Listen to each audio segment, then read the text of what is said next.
Hello, everyone. I'm Sylvia Aguiñaga, co-founder of Animo Games. Our studio made a programming puzzle game called Star Stuff last year.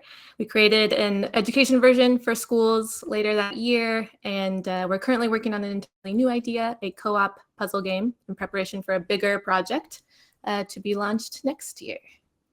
So this is cute enough to try, clear enough to solve. Approachability and Star Stuff. Okay, so I'll start by saying I think approachability isn't about making things easy. It's about making players feel safe enough to begin and confident enough to keep going. I'll start with a quick introduction to Star Stuff, conceived and designed by Animo Games for puzzle lovers everywhere. Star Stuff is a programming puzzle game where you code factors, also navigating the world yourself, so solving puzzles from both inside and outside of the code. The idea born when we asked ourselves if we can make an interesting game by combining more traditional environment-based mechanics, puzzle mechanics with coding mechanics. So before I begin, I want to say a couple of things. One, approachability was everyone's job. Level design, mechanics, art, animation, audio, UI, every layer mattered. Also a very big thanks to our testers, puzzle dev communities, who really helped us see the game through fresh eyes. The other thing I wanted to note before finally starting is that a giant part of approachability was in how we designed and tested our puzzles. So we tested relentlessly. This is a message from one of our level designers that read, I remade enter name of puzzle. I think there's less you can do wrong. We worked really hard to make sure each puzzle clearly communicated through its design what it was asking of the player. On that note, I do want to share that Star Stuff was designed to have very tight puzzle design. It's pretty much on rails for the player. There are several ways you could go about designing a puzzle game, obviously, that involve more freedom mechanics. One of yesterday's talks, I believe, mentioned how cheese could be a liberating aspect of the design, and I completely agree. But we did not think so for this game in particular. So today I'm going to take you through everything else we did for approachability. So for the purpose of this talk, I'll be tying a lot of things to emotional design learnings. I'll start with a mindset, walk you through some key decisions that we made throughout development, and end on whether or not it was all worth it. All right, so approachability isn't just an adjustment in mechanics. I think puzzle games are fundamentally about vulnerability. They ask you to confront uncertainty, confusion, and failure. So the player's willingness to begin their puzzle, they're asking themselves, do I trust this space? Do I feel smart? And will I be punished for not knowing yet? I believe it's even simple puzzles could be very hard. And when curiosity dominates, people are just they're willing to keep trying. So designing approachable is really means that you're designing how players feel before they think. I think every puzzle teaches two things: how to solve that challenge and how to feel while solving that challenge. So before starting Star Stuff, I gobbled up a ton of game designs, and I came across values at play in digital games. So the goal of this framework is to make values in this medium of digital games just feel slightly less arbitrary. This book and framework gave my mindset just some structure going into development, which was incredibly helpful. I'll break down a little bit of what that meant. It began with locating and defining values within the context of the game. So I wanted players to feel warm and safe, wondrous, joyous, relaxed. And we also wanted them to take action. So be curious, experiment, think in new ways. Transforming these values from abstractions to fully articulated concepts made it really just easier and more accessible to communicate to the team, and then from there influence the game's features. We then mapped these values to game elements.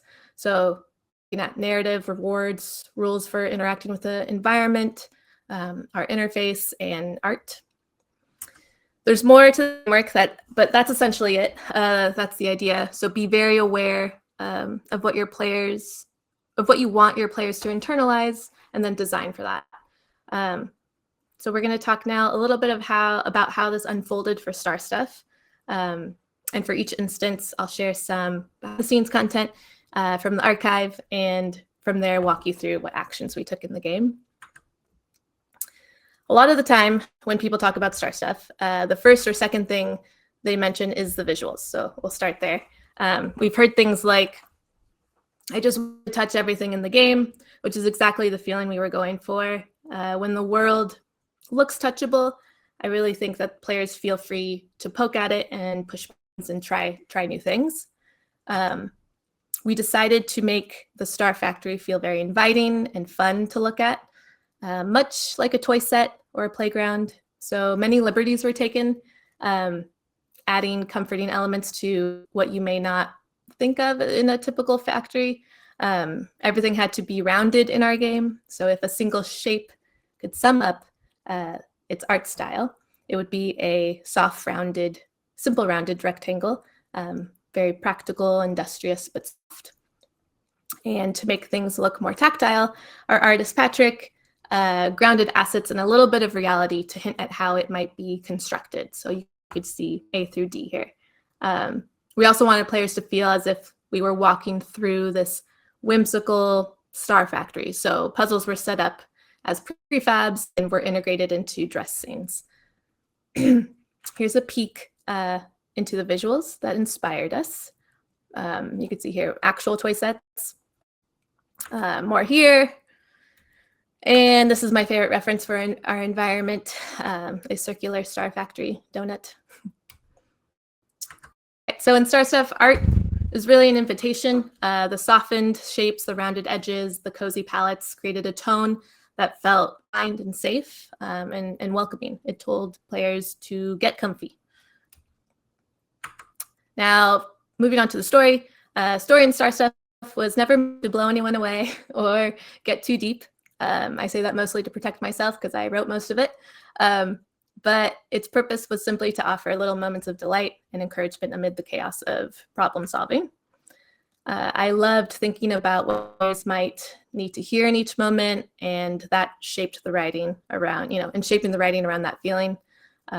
We implemented interactable posters, bulletin boards, NPCs who existed for no particular reason other than trying to be funny.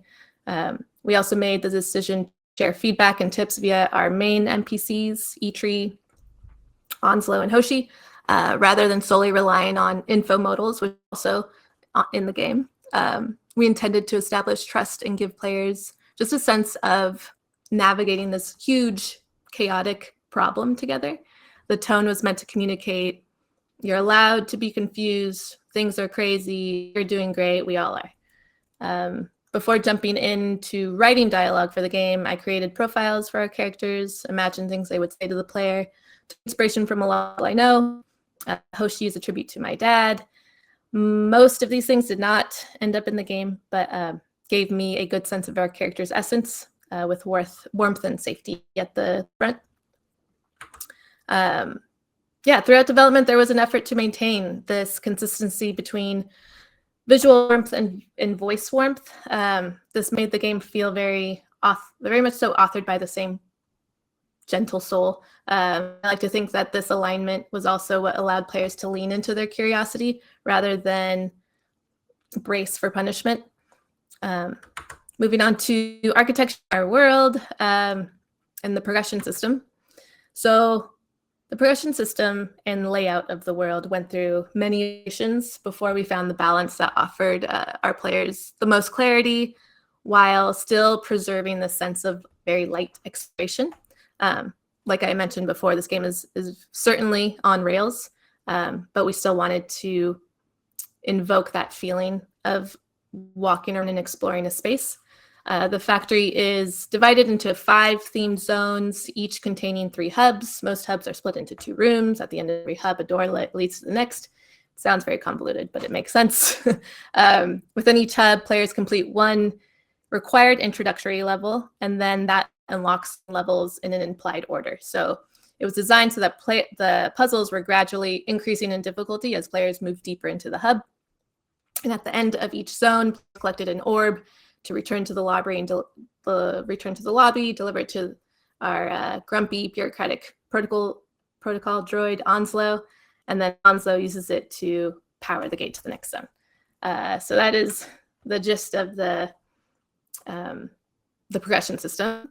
Before the very first puzzle, players encounter the lobby, and this tone was carefully constructed to invite and not intimidate. We wanted space to be clean, avoid long distances for no reason. The lobby and the hub design, they weren't just progression maps. They were understood as emotional reset zones built to orient the player. The goal was clear for us. It was to reduce friction between the intent of the player and their actions. So a friendly, readable lobby and hub layout meant to us that, by the time the player reached a terminal to code, they already felt confident walking around the world. So here are decisions in regards to progression and layout that added to this feeling of relaxed puzzling. One, every puzzle is required so players can progress without perfect completion. There are options, so multiple paths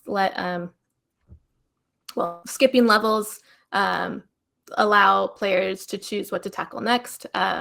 It's also easy to walk away from a level. You could leave a level at any time and try something new.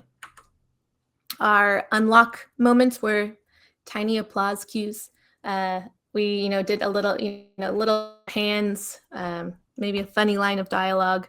All of this kind of reinforced the idea of, you did something great, keep going. I think it was Joe's stream actually that mentioned how much this particular GIF moment reminded him of Super Mario Galaxy, which I thought was funny. As you collect star stuff to fuel your current star formation. What else you can do with star stuff, really? But yeah, interesting take. And last, before going, ending on things we did for the puzzle system itself, we could talk a little bit about resting for no reason. So these interactions don't advance the story or unlock anything. They're just very small acts of stillness, pauses that make the factory feel alive and the player feel at home. They precondition the player a little bit to explore. It was intended for the player to feel like, if Miha, the main character's name, feels at home here, maybe I can too. A break and challenge wasn't a waste of time. It was more calibrating the psyche and allowing players to take a breather. And, when you do that, the next puzzle feels fresh. All right. Finding the right balance between simple spaces and enough environmental richness to evoke a sense of wonder was difficult. It was a constant debate. It took a while to land on something that felt right.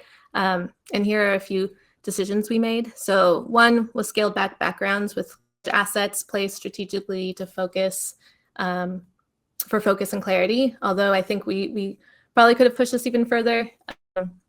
Another thing was darkened puzzle backdrops so the puzzle space stands out very clearly, dampening the audio when entering a puzzle to create a calmer, more focused atmosphere.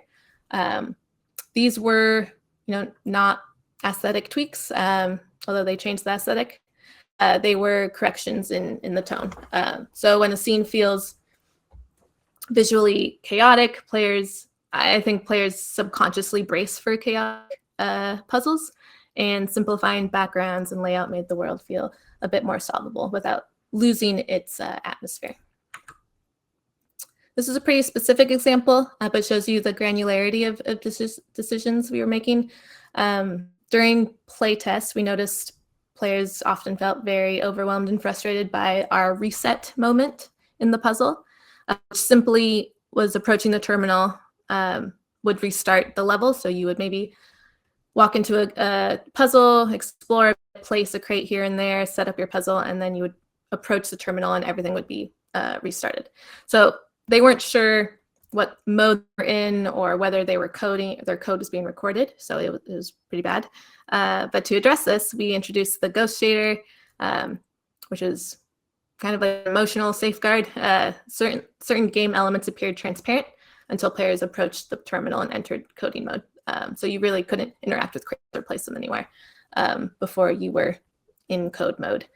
The visual cue really communicated that you're in tinker mode now. You could still explore freely with some constraint, but you're not setting up your full solution. So it reframed the start of each level as more of a safe playground and made that transition between exploration and coding feel very distinct and intentional. It was very, very important for the player and clarity, even if they didn't notice it. Another specific example is that, some players didn't understand that bots run code independently of each other and in sequence. The fix was implementing visual state indicators, little icons communicating when bots were waiting, broken, done executing their code. So this helped players see the logic rather than imagine it. So we really think that, when players can the system thinking, they start to trust it. Early testing before elements of the puzzle were fully refined revealed that this lack of feedback wasn't just confusing, it had players really blaming themselves. So it was hurting confidence. They were making excuses for their mistakes. Every bit of feedback the game gives, visuals, sound, animations, pacing, acknowledges the player's emotional state. So for example, darkening the background, softening the audio, using the ghost shader. It's not just aesthetic, it's telling the player, it's okay, you're safe to explore, or hey, maybe now it's time to focus. So feedback is bidirectional. So as developers, we build into the game our intent, players respond, we listen, we continue to build and refine. Our coding interface is designed to make it fun to experiment with your code, easy and stress-free to try a new idea. We have reset and rewind in the game.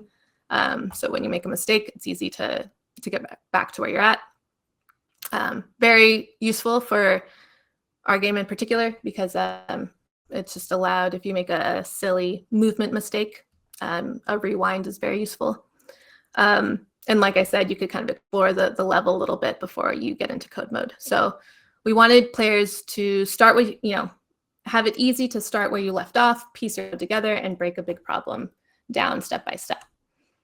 The last thing I'll mention is the hint system. So I do believe that hint systems are very good for approachability.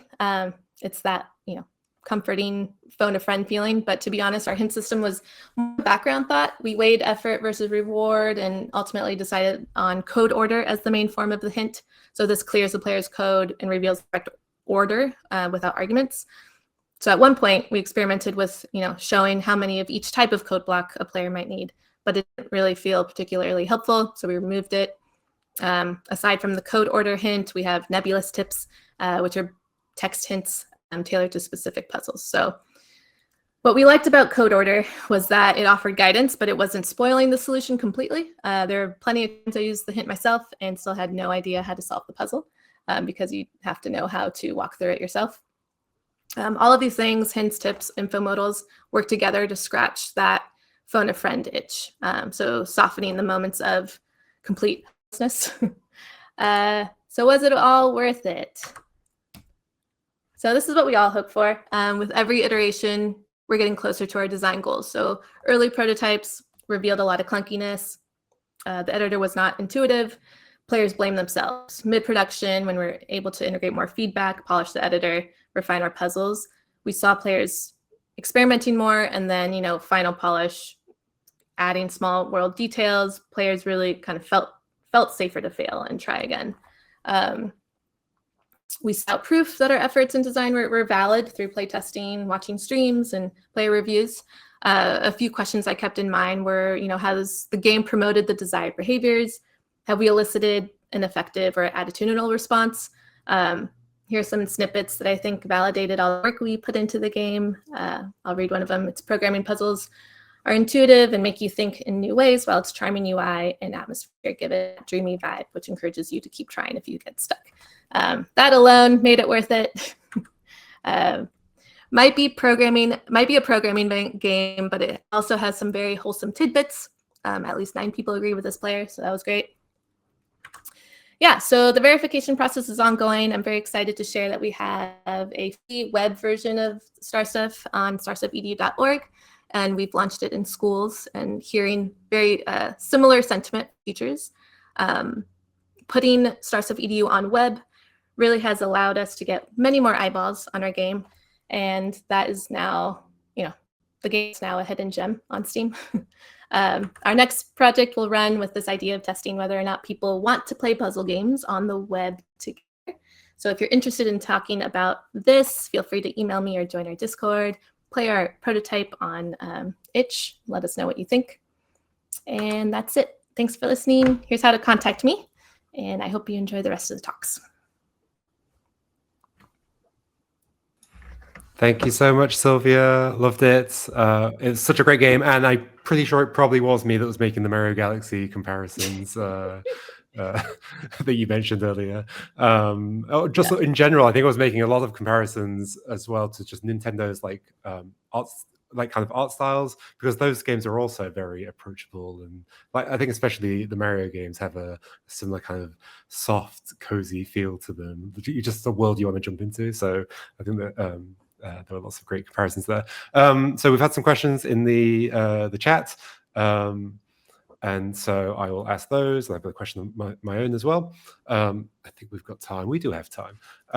So Feverish asked, what type of difficulty curve do you try to aim for in order for the player to feel relaxed but challenged? And I'd like to elaborate on that question a little bit as well, because there are some challenging puzzles in that game for sure. But you still manage to make the flow through the base puzzles feel relaxing. So yeah, what was your approach there? Yeah, I think, you kind of hit on some of that with this idea of having a main path of base puzzles and really relentlessly testing that main path to ensure that it was, just made so that players can skip a level, things are still interesting, maybe things don't get super hard, but they're all interesting and using mechanics in interesting ways. With having, the thing that made us feel good about that was this idea of having challenges.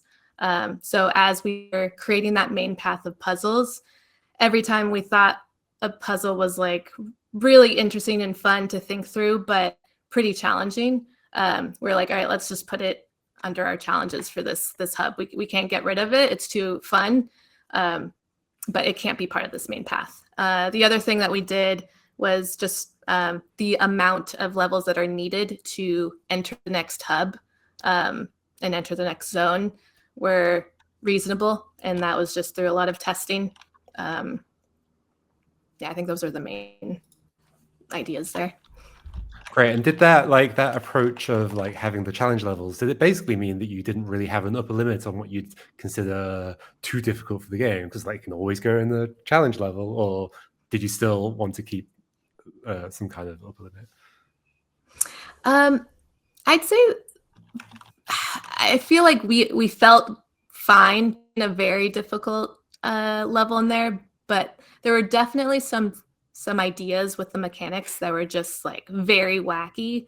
So Stephen Mayer and Michael Weintraub were the main level designers, and Stephen would come to us with some really cool, wild ideas, and there were some that were just oh, well, if we have a DLC, maybe we could have a Stephen Miller DLC of Star Stuff.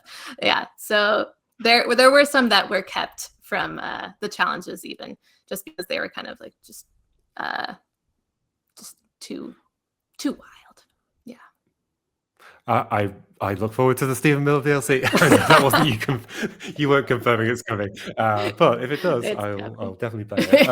Okay, so the next question came from chat from somebody called Coco Baboni. Sorry if I'm getting your name incorrect.